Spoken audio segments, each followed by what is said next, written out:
Ito mga buddy, yung ginagawa nating popper. Yan, mga less than 20 grams to.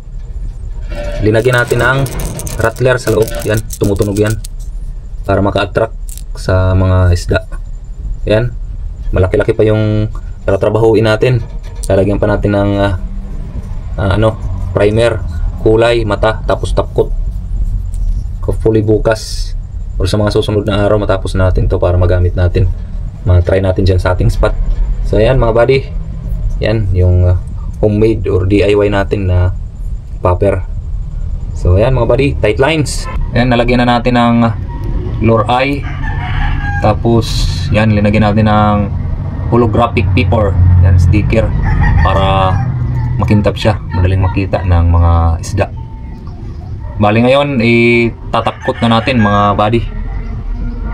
Yan yung ating homemade popper. Bagay lang to sa ating medium setup. Yan, sinadya natin yung laki niya, maliit lang para maihagis natin at bumagay sa ating rod. So yan mga buddy, itatakot na natin. Let's go! Yan mga buddy, naghalo na po tayo ng ating epoxy resin. Yan, inaalis na lang natin yung mga bubbles. Yan, kung mawala na yung mga bubbles na maliliit dyan sa hinalo natin, pwede na tayong mag-apply. So ayan, kung makikita, wala na, pwede na tayong mag-apply. Let's go! Ayan mga buddy, mag-apply na tayo.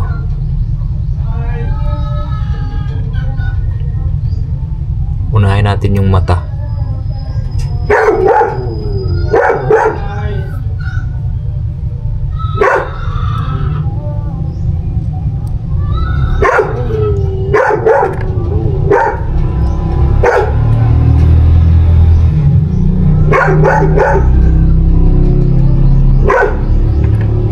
Tapos yung bunganga.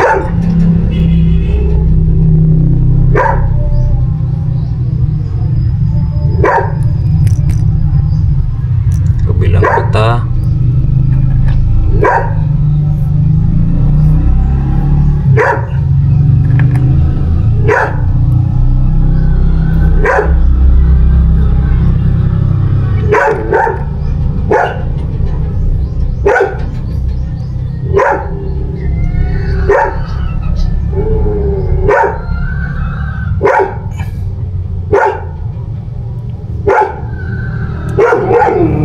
Maingay na naman yung aso namin mga buddy.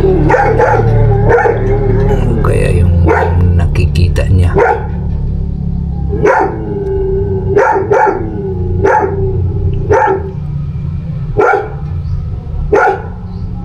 Ayan mga buddy.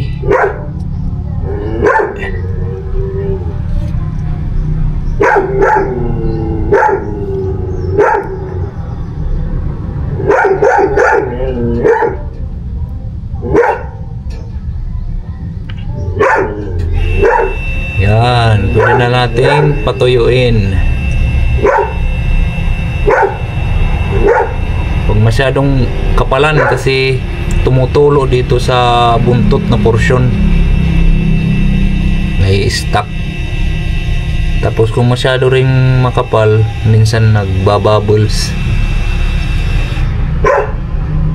Pwede namang patungan ulit kung matuyo na, second coat.